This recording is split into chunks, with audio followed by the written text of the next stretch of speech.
Senhoras e senhores, ouvintes da Rádio CBN Vale do Iguaçu, muito boa tarde. A Central Brasileira de Notícias Entrevista tem a satisfação de conversar com a acadêmica, com freira, a nossa querida professora Terezinha Leoni Wolff, que sempre ensinou e zela, até hoje, pelos princípios do civismo e patriotismo do nosso querido Brasil.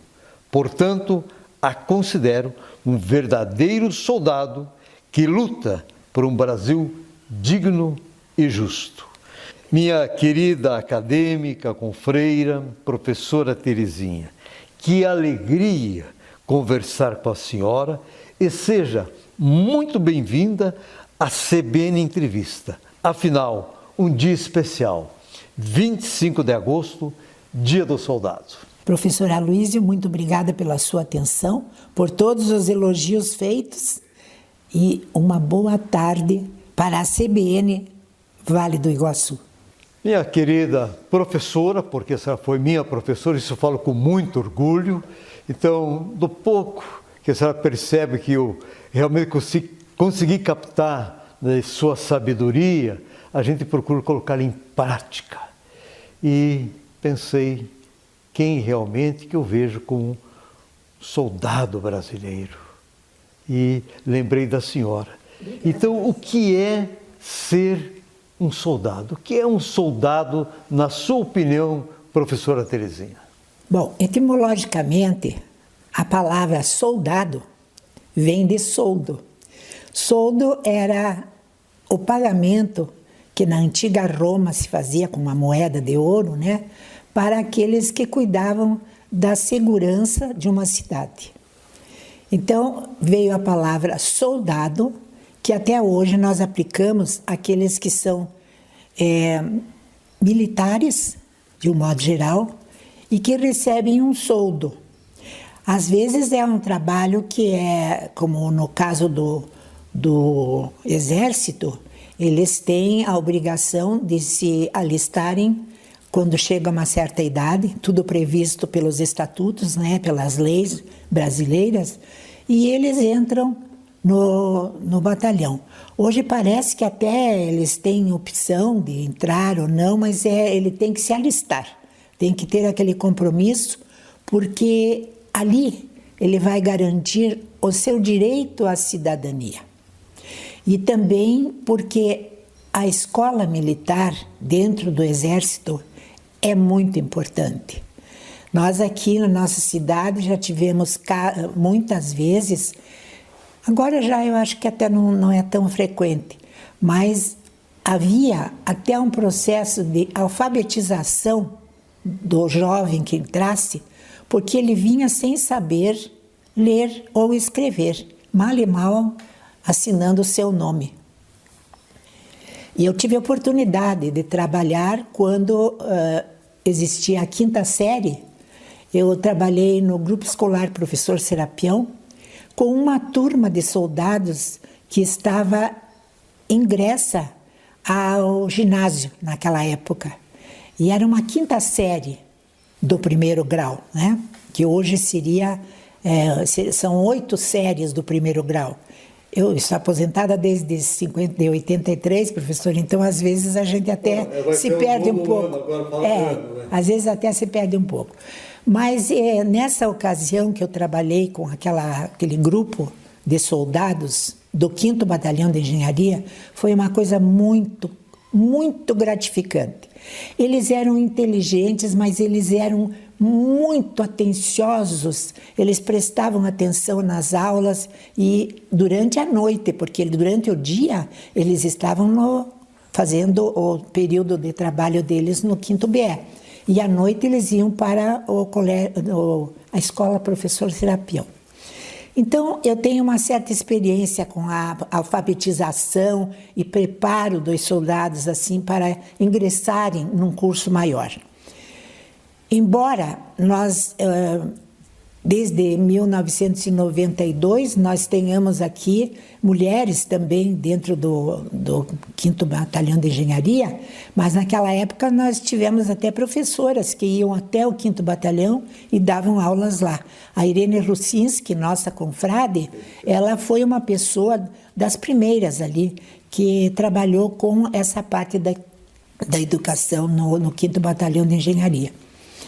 E o dever do soldado. O dever do soldado seria manter a paz, a ordem e a segurança da pátria. Mas, independente disso, nós temos tantas outras coisas que faz um soldado, dentro da nossa comunidade principalmente, que até é difícil ficar citando projetos e outras coisas mais que eles fazem. Soldado, para mim, é aquele que defende uma comunidade também numa hora de suplício, numa hora de desespero, como nós tivemos aqui, enchentes. O problema das enchentes, que foram gratificantes no trabalho com soldados. Eu até os chamei de formiguinhas verdes, porque eles não tinham horário para tirar as pessoas das áreas alagadiças, mudanças que eram trazidas. O trabalho foi muito importante. Isto foi em 83 e em 92 que eu acompanhei, né? 1983, 1982. Foram grandes enchentes e o trabalho deles foi espetacular. Mas, independente disso, um soldado, ele faz tantos outros projetos que nós vamos ter oportunidade de falar ainda. Com certeza. Não, Terezinha, o soldado necessariamente tem que usar a farda e toda aquela indumentária, ou todo brasileiro pode ser um soldado independente do uso de farda e indumentária? Nós divisamos um soldado pela farda, né? Então nós temos aí o soldado do Exército, que a gente divisa frequentemente, né, com eles em desfiles e outros trabalhos que eu já vamos falar depois. E nós temos o policial, que também tem a sua farda, o corpo de bombeiros. Numa criança é facilmente identificável pela indumentária que eles usam. Agora, nós todos somos soldados e vamos ter oportunidade de falar sobre isso. E a senhora se considera uma soldada do Brasil? Professor, eu me considero, porque sempre prezei pelos valores da pátria. Respeitei os símbolos nacionais. Dentro da área da educação, trabalhei inclusive com educação moral e cívica, que fazia um trabalho muito grande, até no próprio Colégio São José. Nós tivemos as aulas de educação moral e cívica para adolescentes que já estavam no curso científico da época. E dentro desse curso foi feito um trabalho de cidadania, muito importante, social, de cidadania. Tínhamos o jornal que os alunos mesmo colocaram o nome de Dinamite. E esse jornalzinho era feito no mimeógrafo, no Colégio São José, durante os sábados, à tarde e à noite, que eles colocavam no mimeógrafo e daí na segunda-feira já era entregue para os alunos. Todos os alunos tinham oportunidade de participar. E nesse jornal nós desenvolvemos trabalhos históricos, trabalhos culturais em relação à arte, tudo que podíamos colocar, cada aluno tinha a sua possibilidade. E, claro, passados uma revisão por professores, né, que nós tivemos aí, por exemplo, se ele vai falar de um assunto sobre ciências, ele vai procurar o professor para dar uma olhada, para saber se aquilo está correto ou não, né? Mas esse jornalzinho fez muito pela educação ali, na época que a gente trabalhou. E eu me considero soldado em virtude desses trabalhos que a gente faz dentro da educação, dentro da própria comunidade, respeitando os símbolos nacionais. Sempre foi uma coisa que nós tivemos oportunidade. Na escola normal, quando eu fiz a escola normal, o hino nacional tinha também a introdução que era cantada. Depois, eu não sei por que foi tirado. Não sei se foi uma questão de partidário, eu não sei, professor. Só sei dizer que era o Alberto Nepomuceno que fez o hino e ele era um nacionalista. Então, nessa ocasião, nós cantávamos a introdução do hino nacional para depois darmos os tempos certos e entrarmos na letra que hoje nós estamos cantando. Dona Terezinha, para nós encerrarmos aqui o primeiro bloco, a senhora poderia rever esse início do hino nacional? Poderia cantar, por gentileza? Professora, minha voz com esta pandemia, eu não sei mais nem falar, professora. Mas vamos lá. Espero, Brasil, que todos cumprais com o vosso dever. E avante, brasileiros, sempre avante. Gravai o boril nos fatos anais do vosso poder. E avante, brasileiros, sempre avante. Servir o Brasil sem esmorecer, com ânimo audaz. Cumprir o dever na guerra ou na paz. À sombra da lei, a brisa gentil, o lábaro erguei do belo Brasil. Ei, sus, sus, pam, pam, ouviram do Ipiranga. Excelente, excelente. Minha querida, doce professora Terezinha Leoni-Wolff, eu sinceramente fiquei emocionado e quero questionar o seguinte entendimento da senhora. Todo brasileiro, toda brasileira deveria vivenciar os valores do soldado?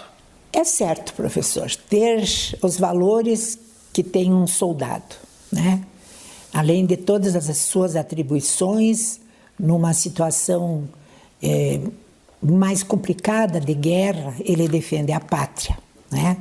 E isso é um sentimento que todos nós devemos ter em relação à nossa pátria. No dia a dia, fazendo as nossas atribuições, mas realmente sabermos o que são direitos e o que são deveres. O que deve ser atribuído a direito, mas também o que deve ser retribuído em deveres. E isso na nossa sociedade está sendo muito esquecido, professor.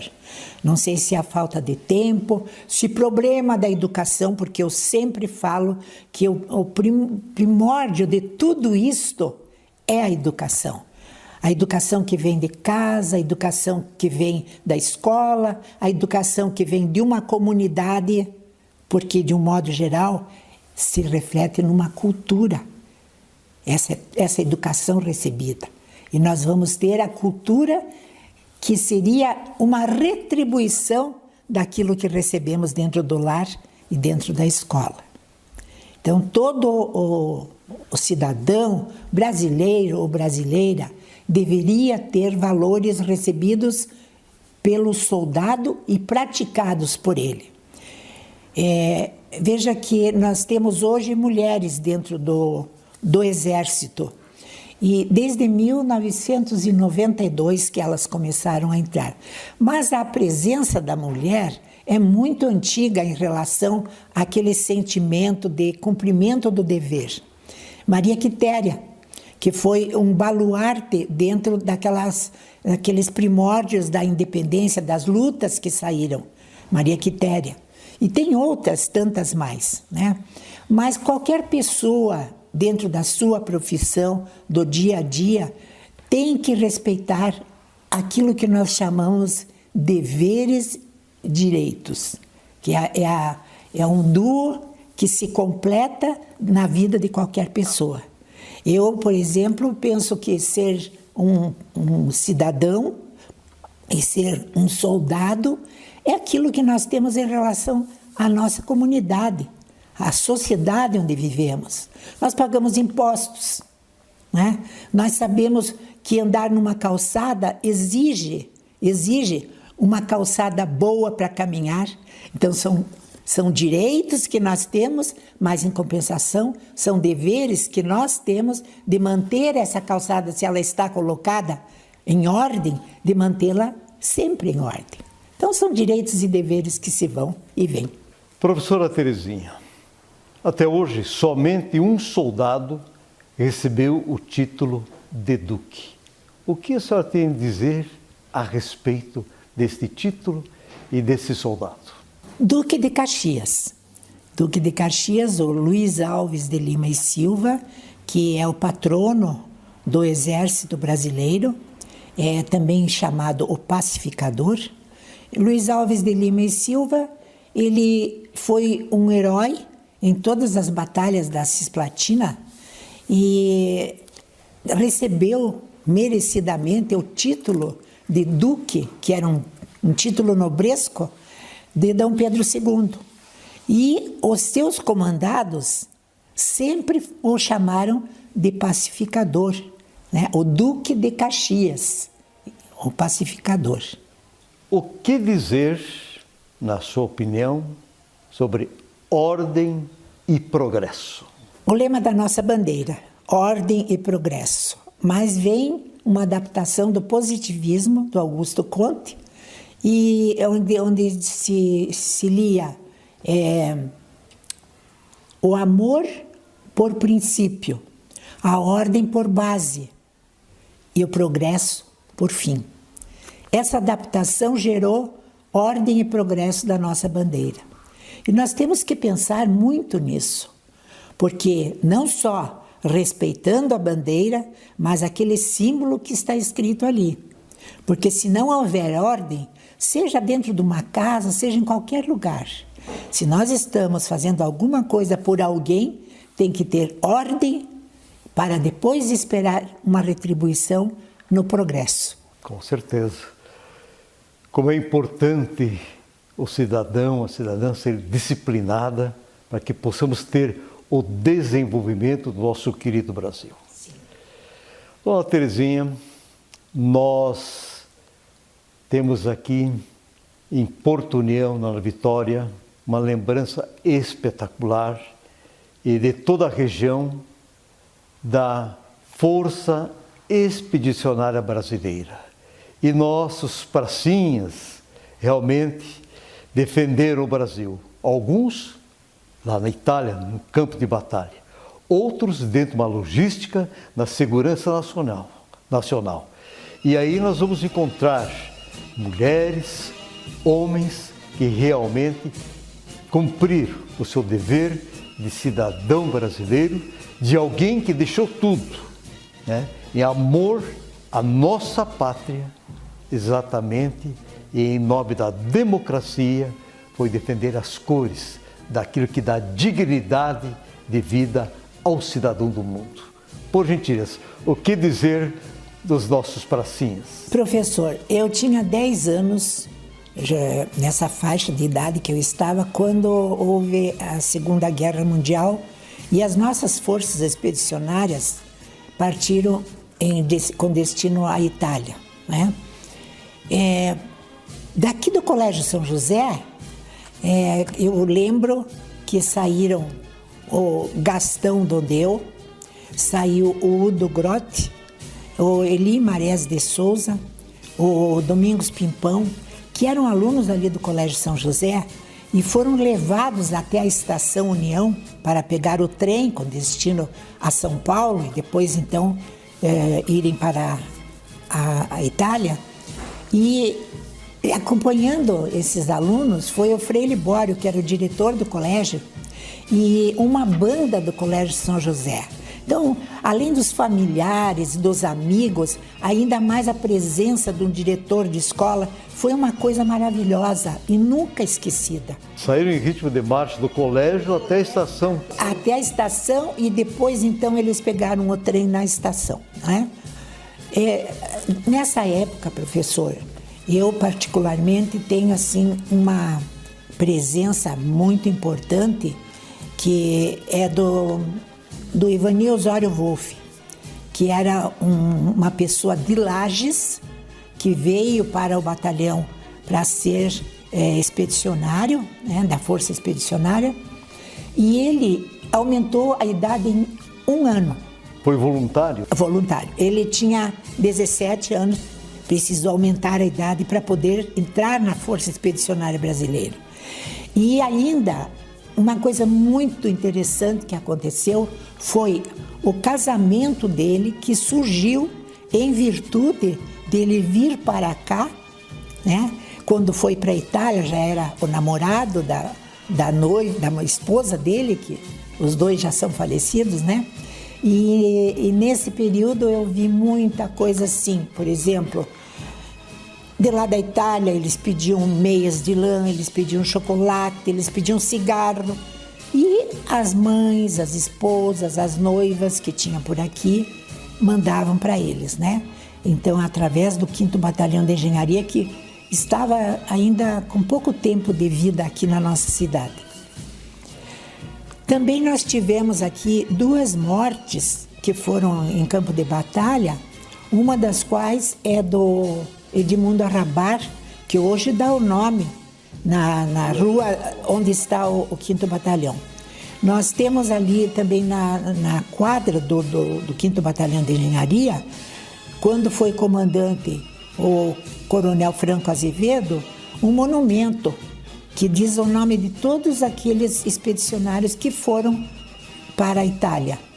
Nós temos em União da Vitória um mausoléu no cemitério de União da Vitória, homenageando os expedicionários que também estiveram participando da guerra.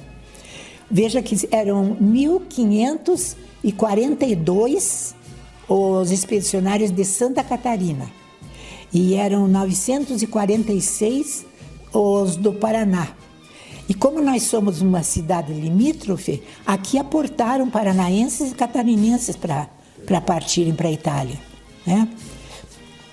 O símbolo da Força Expedicionária Brasileira, a cobra fumando. Por que dessa cobra fumando? Porque quando o general Dutra esteve com as tropas lá, ele disse que duvidavam que as forças expedicionárias brasileiras estivessem junto com os aliados para combater. E diziam o seguinte: só se a cobra fumar. Então saiu o símbolo da nossa Força Expedicionária Brasileira. Quantos daqui que nós pudemos até entrevistar? Eu, por exemplo, cito Elba Pacheco, eu cito o Valdomiro Lovka, 2 pessoas que participaram da Segunda Guerra e ainda me deram alguns depoimentos a respeito de como foi a saída, de como eles sentiram lá na Itália. Por exemplo, o hino do expedicionário brasileiro, né? A canção do expedicionário, que é do Espartaco Rossi, a música, e é do Guilherme de Almeida, nosso grande poeta, que fez a letra. E essa letra, professor, disseram-me eles que era assim realmente um lenitivo para que eles matassem a saudade da família, da sua cidade natal. Bom, Terezinha, nosso tempo já estourou, mas eu preciso que ela mencione uma enfermeira, tá? Que é gente... Nossa, por gentileza. Outro casamento que saiu, professor. Ângelo Martins, né? Que foi uma pessoa que foi expedicionário, também recebeu a medalha da Cruz de Sangue.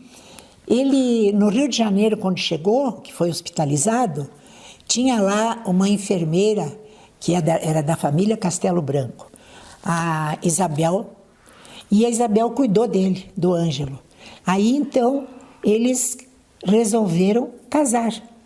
E aqui em União da Vitória, que era a terra do Ângelo, Isabel partiu com ele, casaram-se aqui e viveram aqui por muito tempo. A Bebel, como era já conhecida hoje, né? Nós temos aí a Rede Feminina de Combate ao Câncer, que a Bebel foi uma precursora, assim, praticamente, de todo o trabalho feito com os cancerígenos, né? Minha querida soldado do Brasil, em nome de toda a equipe da CBN, agradecemos a sua importante e marcante presença e, por gentileza, deixe a sua mensagem. Enquanto houver memória, o sonho da liberdade não será esquecido.